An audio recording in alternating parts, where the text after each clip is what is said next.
What up my MMA homies, I'm back again, to try test the UFC's takedown game for the next 15 minutes. When an epic grappler versus wrestler fight happens, you know I've no choice, but to practice my sprawls, and study the post-fight action. Anyways, when Askren vs Maia was announced, everyone was salivating at the technical prospects of this grappling style versus style face-off. Indeed, this fight delivered last weekend, winning fight of the night. And I must admit, post this explosive encounter, I sat there satisfied, staring into space for a few good minutes. While it's a shame someone had to lose, several key moments were worth studying. My various studies have covered these areas in depth previously, but this fight really highlighted certain things in those videos. Also by coincidence, several other fighters also fought this weekend and a few weeks earlier, which will help in illustrating my points. So watch out for that. Alright. Let's cover Askren's performance first. This was a mixed bag for me. He surprised on the upside in some areas, and in others, it was unfortunate. Askren did as promised, and was the one walking Maia down constantly. Interestingly, he didn't attempt any shots, and seemed keen to avoid getting sprawled on, and exposing his back. Rather, Askren looked to get the clinch first, and try work his way into a takedown from there. Off his clinches, there were many beautiful takedowns every round, putting on display Askren's amazing ability to chain takedowns, and change direction. The one time Askren decided to take a shot, in the second round, he completed the takedown. No surprises in the takedown department. We even saw a little funk, with this spin move to get into a front body lock position towards the end of the first round. Coming at Maia constantly upright, with no level changes, in theory made Askren even more predictable, and easier to time with strikes. Askren was non-stop spamming an overhand, followed by a duck to get into clinching range. However, Maia never threw knees or uppercuts to catch him. Instead, on the feet, Askren was the surprising one. He threw kicks and uppercuts, and even dirty boxed Maia. Frankly, I'm quite surprised Askren managed to outstrike Maia for such long stretches of the fight. To his credit, despite past performances indicating otherwise, Askren was not covering up and walking straight at his opponent, hoping to get lucky. He was actively striking, and creating opportunities to clinch up.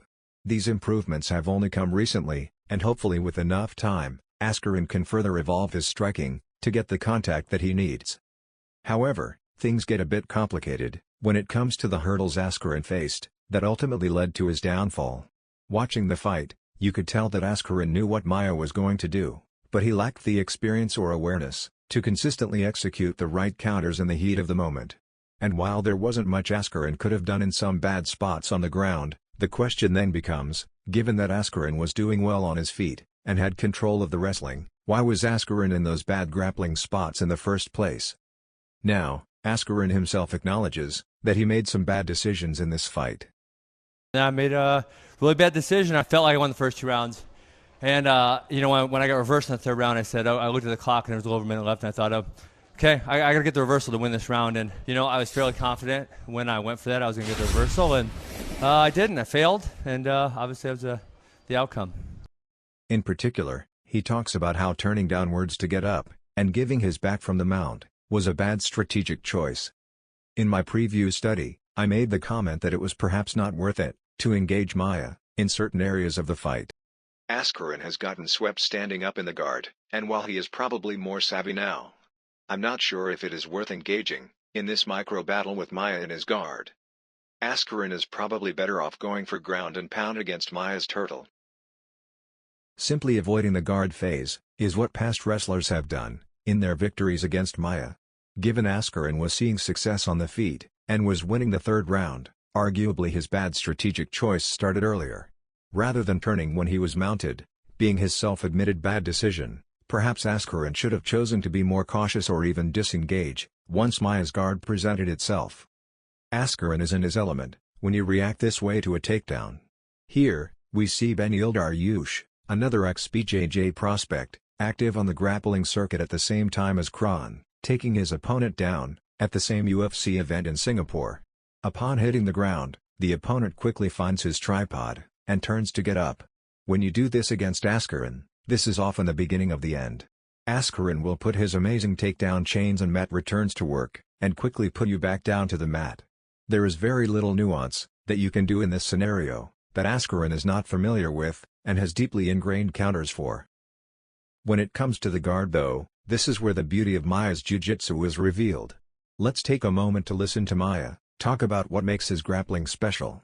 A lot of the development that you have in jiu-jitsu happens inside your mind, I think.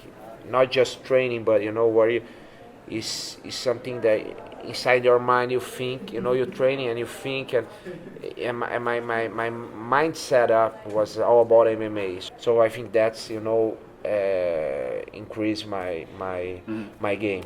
Now, if you follow my channel, I spend a lot of time explaining grappling strategies and logic. This is because I see very little utility in doing descriptive analysis, i.e. freeze framing, and talking about every little nuance of a technique. With modern digital technology, by using your spacebar, you should be able to pause a video again and again, till you figure a move out. Rather, in my opinion, studying metas or strategies, i.e. a fighter's thought process, rather than specific moves, are the real key to understanding high-level fighting. Put it another way, I find the forest more interesting than the trees. As I have laid out in previous studies, Maia's grappling strategies make the difference, not his specific moves. Aping a particular pass or sweep of his is not going to bring you the success he has achieved on the ground. You must understand his underlying decision-making. Let's first talk about the reversal Maia got on Askren in the second round. Here, we can see Maia control Askren's arm to frustrate striking. Now, Maia opportunistically locks on a triangle, and Askren looks to stand to break free. Instantly, Maia is on to an omoplata, and ultimately gets the sweep, giving him top position. Earlier, at the end of the first round, we again saw this switch from trap to sweep happen. Here, Maia again traps a limb, frustrating striking. Askren stands to free himself, and Maia is again quickly kicking under his base into X guard, looking to sweep him. Maia ultimately makes it to a turtle in the scramble, largely shielded from Askren's strikes. These little sequences seem inconsequential, but show you how nuanced Maia's guard is. To highlight the difference, let's look at Askren's fight against Douglas Lima, who coincidentally, also fought this weekend. Also a black belt, Lima spent 5 rounds trapped in guard, eating strikes from Askren. Here, you can see, Lima successfully traps Askren's limbs in posture, but the moment Askren stands up to break this control, Lima doesn't immediately get under Askren's base, to start sweeping aggressively. The position is broken, but Lima is still stuck under Askren. In other words, the trap guarder fails to penalize Askren for standing up to break free, allowing Askren to reset at will, and return to ground and pound. This is not the case with Maia, who will make you pay for opening up these small gaps, when you attempt to stand up and break free, from his limb and posture trapping. Maia is very good at timing the trap and sweep switch, and I've already featured his switching a few times. Nonetheless, let's look at a switch from one of his earlier fights. Here we can see, Maia again traps his opponent's limbs, triggering a stand-up. Next, Maia goes for an omoplata, like he did against Askren. When that fails, and the opponent drops his base again, Maia immediately looks to trap and control ground and pound. Going back to the theme that specific moves don't matter as much as the strategy, watch what happens the second time the opponent stands. Maia doesn't cling on to his limb trapping, instead he immediately looks to get under the base to sweep. This time, aided by the threat of a footlock, Maia completes the sweep, and gets the reversal. Notice, it's not the moves that matter. What matters more is the system of play. The moves that execute the system are switchable, sometimes it's an omoplata, sometimes it's a leglock. Listen to Maia talk about his grappling philosophy. So I think before I was like, when I put the guys down, I was desperate to submit. I don't want the fight to come up, stand up again. I was going straight to the submissions, and now I'm more relaxed. In other words, Maia will not cling on to a submission as you stand up, hoping he can finish you by cranking harder. He's willing to let you stand and create space, opening a window for him to sweep, as the door to a submission closes. Interestingly, Matt Serra made this comment to Askren before the fight. I'm sure you used to, you used to taking away, like, swatting away submissions. Like, you know what I mean? And you get confident in that. But just like wrestling, jiu-jitsu is different. There's black belts and there's black belts. Yeah. Askren has swatted away submissions throughout his career. After all, he's not met the grappler to teach him otherwise. Last weekend, Ben Askren found out that Maia's sweeping attacks are there, when you stand up to break out of his submissions. Which now brings me to what I felt was the most egregious error by Askren in the third round. Mainly, his decision to immediately pass Maia's guard. Rather than adopt a more cautious approach, like perhaps just dropping down and stabilizing before making his next move.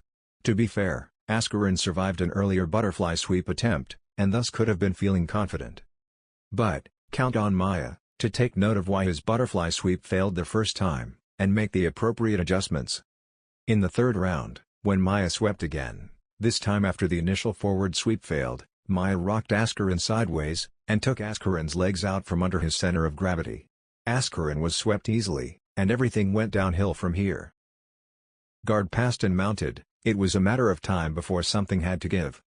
Years ago, when I first started this channel, my very first video was about an obscure technique that had no name, which I decided to coin active posting. Basically, Leandro Lo was breaking the rules by passing without taking grips, and controlling his opponent. Rather, he was constantly placing his hands on the mat, using them as stabilizers, to allow him to pass standing in a very dynamic and effective fashion. The use of these active posts are very effective for quickly dealing with a multi-directional sweep attack. For some reason, this video caught on in the grappling community, and as they say, the rest is history, and here we are now. When Askren tripoded up to pass, he surrendered his base, and while his head was good enough to stop the initial sweep forward, he had nothing to stop the force, the moment Maia recountered, and started tipping him over sideways. Failure to employ active posting while passing dramatically lowered his odds. To show how effective active posting is, check out how Rory, who fought Douglas Lima this weekend, tried to repeatedly rock Maia forward, when Maia was tripoding against Rory's butterfly guard. Maia is not only using his head to counter the sweep as he tripods. His hands are also providing lateral stability, and protecting his CG.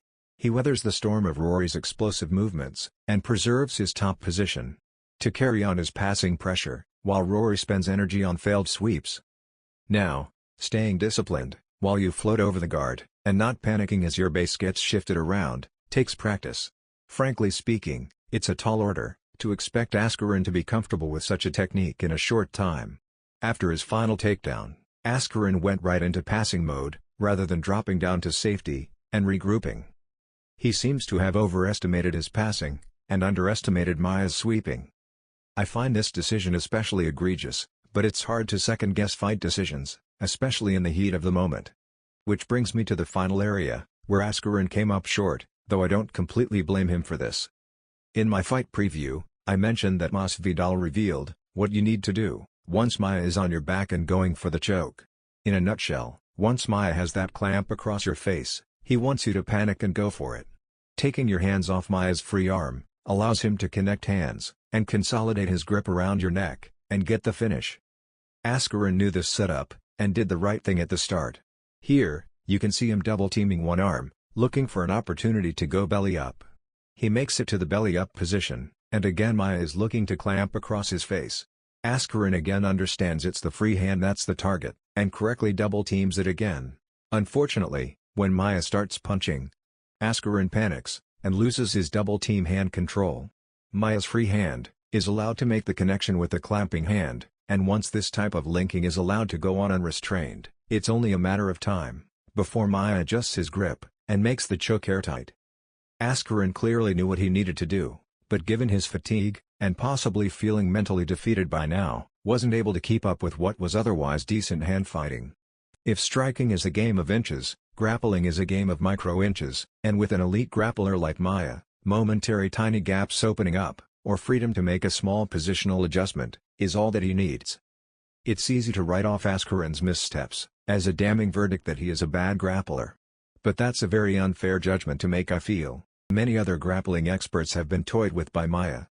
All credit to Maia, he deployed some good fight IQ in being patient, and not shooting on Askren first. It was also very smart to retreat to his guard every time he got taken down, rather than try to immediately tripod and stand up. On the other hand, I have misgivings about Askren's choices, which allowed Maia opportunities to fight those battles. Especially Askren's choosing to aggressively pass Maia in the third round, which led to everything going downhill rapidly. In conclusion, I enjoyed the fight, and appreciated the technique and strategy shown by both fighters. Choosing which battles to fight, and which to avoid matters. And Askren paid the price, for thinking he could win every aspect of the fight. Maia also showed that good BJJ is not about knowing some magic secret move, but the thoughtful linking and execution of a few key techniques. Alrighty folks, tell me how you felt about the fight, and where both fighters should go from here. Remember to like and subscribe, and I'll see you next time.